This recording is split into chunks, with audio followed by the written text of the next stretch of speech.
I love fantasy. It's practically the continuation of ancient stories and mythologies in our modern times, reiterating and reinterpreting creatures, places, events and people in unique settings. Well, unique most of the time. Despite my love though, there are numerous things that grind my gears when it comes to the design of some aspects of these settings. Since people are generally inspired by previous creations, some problems run consistently throughout many worlds. These damage the immersion one might have when engaging such content, since taking an analytic look at them unveils that, as they stand, these realms could not exist. Now, I'm not talking about aspects like magic or various pantheons, as such arcane and mystical elements do not have to be explained really. There only needs to be a clear set of rules for them and internal consistency. Think more along the lines of seemingly minor things that are not readily apparent, maybe not even self-explanatory, but which pose fundamental problems with the world and consequently the stories told therein. The particular thing I'll be discussing this time is the nature of subterranean biomes and societies as they stand on shaky ground. To list a few examples, I'm talking about the likes of the Deep Roads from Dragon Age, the Underdark from D&D, the numerous underground locations of the Elder Scrolls series, and many more. What is the problem with all these settings? Well, to answer that, let's make a bit of a thought experiment. What comes to mind when you think of these environments? If it is monsters or underground nations, then you are on the right track. Let's take the example of a monster. Large and/or dangerous beasts are generally included in these stories or games to pose a challenge, build a perilous atmosphere for the tunnels, where unseen horrors stalk the heroes, the likes of which a surface dweller could not even dream of. It generally results in really fascinating environments to discover, but there is a chain of issues that never gets considered. What do these monsters eat? In some rare cases one can find herbivorous creatures that could constitute as prey, albeit at much lower numbers and diversity, but it is also an issue in and of itself, and I'll get to that later. Most often, however, it just gets waved off as lol, I don't know, adventurers I guess. Unless there is a pack line waiting outside the cave entrance to these underground worlds, I cannot see how the seldom adventurer could satiate the appetite of countless predators. One might argue that the predators eat each other, but that is a fundamentally flawed argument. When one organism consumes another, in a broad sense it does so to gain energy, but energy transfer is not 100% efficient. In fact, only about 10% is gained by the consumer.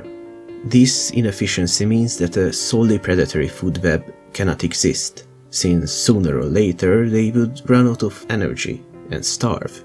One could also argue that naturally there are herbivorous creatures that feed on something, but they are not shown as they are not relevant to the story or experience. To that, I would say that even if that were the case, that is still a deeply flawed argument. What is that something that herbivores would feed on? In many cases the answer to that is mushrooms. This is the thing that pisses me off most often when it comes to these settings. As a lot of you probably know, fungi are not plants. In fact, they are nothing like them and could never fill their role. Fungi are more like animals in this regard, as they are decomposers. They feed on organic matter. The keyword here is feed. We've practically come full circle, as in this scenario mushrooms would be eaten by fungivores, which would in turn be hunted by predators, and the dead bodies of both would be consumed by the fungi. Again, the 10% efficiency of energy transfer renders this food chain impossible to maintain for any substantial length of time. Wait, I hear you protest. there are subterranean creatures in the real world. Why can't we follow their example? Well, dear viewer, the answer is simple. Cave animals are tied to the surface world. Larger species generally use these underground habitats as shelter and forage or hunt outside.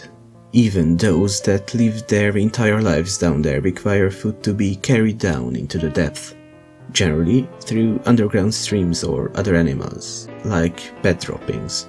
Yet the question was not unfounded, as there is a subset of organisms that are not dependent on the surface, but I will come back to that a bit later. So these subterranean worlds are missing a constant inflow of a large amount of energy. Such terrors could not live off of wastes incidentally carried into their habitat. In order for consumers to exist, there has to be an even greater volume of producers. All ecosystems on our planet, and presumably any other potential planets, depend on primary producers to various degrees. Generally speaking, these are plants, transforming the energy radiated by the sun through photosynthesis into a form living organisms can utilize. Thus, they present the basis of most food webs. Yet, plants are not the only producers, and photosynthesis is not the only way to gain energy without consuming living beings. Chemosynthesis is a method some unicellular organisms use, converting carbon-containing molecules into organic matter. This is achieved through the oxidization of inorganic compounds and ions. The only requirements for these organisms to exist and produce are inorganic substances, like carbon dioxide or another carbon molecule like methane, paired with either hydrogen, sulfur, or ferrous ions. This list is of course incomplete, as there are other possible raw materials to be used in chemosynthesis, but this gives an idea of what I want to point out. These primary producers can inhabit places under complete darkness and constitute the basis of ecosystems, providing food for heterotroph organisms, like animals and fungi. There are a few examples for such biomes on Earth. I'm sure many of you have heard of hydrothermal vents. These fissures exist along the tectonic plates of the Earth, as well as near volcanic sites, and spew heated water as well as dissolved minerals like sulfides. Around those, situated in the deep sea, ecosystems are sustained by chemoautotroph organisms, with the likes of tube worms, clams and shrimps living off of their production. Additionally, such habitats can potentially exist in caves, with Mobile Cave in Romania serving as a great example. There, the properties of the groundwater are very unique, in that it is rich in hydrogen sulfide and carbon dioxide, but low in oxygen. In this isolated, completely dark environment, life is supported by chemosynthesizing organisms. Fungi and bacteria gain their nutrients from this source, which in turn are consumed by various other creatures. There we have it, a plausible ecosystem for our imaginary worlds to adapt. Sure, these animals are generally quite small, and often not terribly advanced from an evolutionary standpoint, but there is no reason why they could not further develop and grow on a different planet. In fact, many people theorize that on the Europa and the Enceladus, 2 moons in our solar system covered by ice, life may be sustained by similar chemosynthetic processes. Naturally, in order to be able to feed larger creatures, these organisms would need to evolve, becoming larger and more complex, generating strange and wondrous forms. These would technically be the plants of the underworld, crops even, which dwarves, troglodytes, dark elves or what have you could cultivate. If you are designing a world for role-playing, writing, or any other purpose, and intend to evolve subterranean environments, please keep this in mind. The stereotypical fantasy underworld does not need to change much. A hydrothermal vent here, a sulfurous pond there, rooms with higher temperature, and potentially toxic atmosphere for your average surface dweller. This way though, you can introduce massive beasts, perilous predators, stalkers adapted to the dark, and still have it on a solid, realistic foundation, making it even more immersive. Living, breathing worlds which could exist beyond the confines of our planet are always more intriguing. This is precisely what I aim to do with this series. Demolish some long-standing tropes, issues which a lot of people do not see. There is plenty of advancement when it comes to storytelling. People are more and more aware of clichés, but this is a subject not often touched upon. Perhaps people have better things to worry about. But this is why I'm here. I will worry for them and provide some advice on how these biological aspects should change.